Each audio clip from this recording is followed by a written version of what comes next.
Donc, en 2018, la Société des gens de baignade là, a produit un documentaire qui démontrait là, la possibilité d'utiliser le bassin Louise, une partie du bassin Louise à des fins de baignade, en donnant beaucoup d'exemples de ce qui s'était fait en Europe, à différents endroits, de projets aux États-Unis, à New York, etc.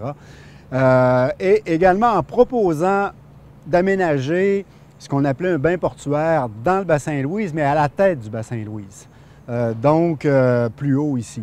Le documentaire a été largement diffusé, présenté dans un premier temps à l'ENAP. Il y a eu à peu près 200 personnes visualisées, beaucoup sur YouTube, a beaucoup roulé. Et ça a permis de cristalliser, de faire voir les possibilités, comment ça pouvait être fait, même d'un point de vue pratico-pratique. 2 ans plus tard, le Port de Québec, finalement, à l'été 2021, a contacté la Société des gens de baignade pour lui demander une réunion.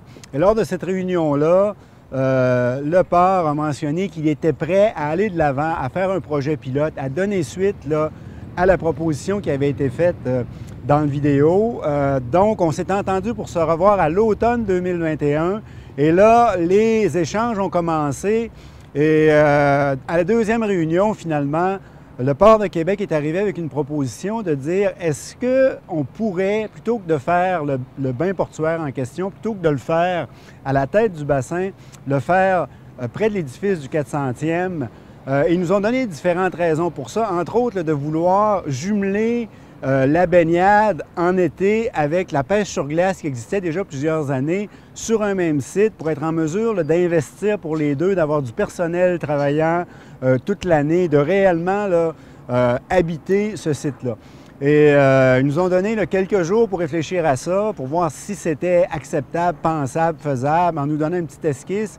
On a regardé ça, on a discuté de ça à la Société des gens de baignade, on a travaillé là-dessus, on a repris l'esquisse, on a proposé un design pour le faire effectivement ici. Et à ce moment-là, en novembre, le port a dit « OK, parfait, on y va avec ça ». Dès décembre, le conseil d'administration a débloqué un budget et en janvier 2022, l'équipe s'est mise au travail, et ça, c'est l'équipe beaucoup du port, mais c'est l'équipe également là, de Village Nordique qui gère l'installation. C'était un travail réellement titanesque là, parce qu'en quelques mois, il fallait faire fabriquer les infrastructures, il fallait faire tous les contacts, vérifier un tas de choses. C'était très, très serré parce que l'objectif, et ça, c'était dès la première rencontre avec le port, et c'est un objectif auquel le port tenait, c'était on va se baigner le 24 juin dans ce bassin-là en 2022. Et ça, c'était un changement drastique par rapport à ce qui pouvait exister avant comme attitude, mais le port était réellement là, absolument convaincu, voulait absolument atteindre cet objectif-là. Et le travail a été fait là, pendant les mois d'hiver, finalement, pour y arriver.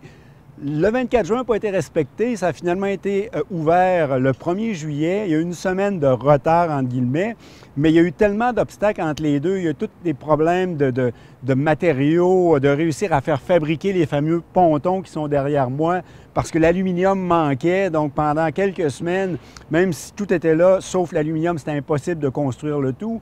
Et malgré tout, le 1er juillet, ça a été ouvert. Ça a été ouvert par une baignade symbolique où il y avait entre autres là, Jean-Yves Duclos, là, qui est le représentant fédéral. Il y avait une personne de la Ville de Québec, Mélissa Coulombe. Il y avait des gens du port, il y avait des gens de baignade, et il y avait plein de gens après.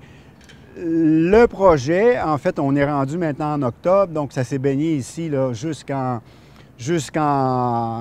septembre, jusqu'à la fête du travail, avec un achalandage là, estimé d'environ 400 à 1000 personnes par jour. Donc, le projet, le bilan de l'an 1, c'est un succès total, autant pour le bain portuaire lui-même que pour, à côté, l'espace Oasis où il y a une tente, il y a de l'animation, il y a eu de la musique.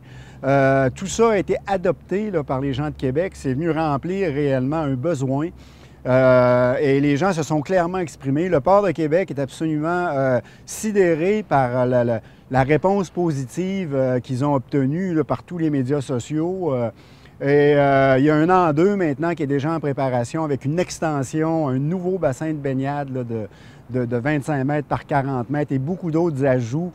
Donc, c'est quelque chose qui déjà maintenant là, est devenu une part intégrante de la Ville de Québec. Fait absolument important à mentionner, c'est le premier bain portuaire d'Amérique du Nord. Il y en a quelques-uns en Europe, surtout en Scandinavie. En Amérique du Nord, c'est le premier. La Ville de Montréal est venue voir, le port de Trois-Rivières est venu voir, la Ville de New York, qui travaille sur des gens à New York qui travaillent sur un projet comme ça, ont contacté le port pour parler avec les ingénieurs du port, voir un peu comment ça s'était fait ici. Donc, il y a une résonance d'un projet comme celui-là qui va bien au-delà de la Ville de Québec, qui va diffuser là, quand même largement.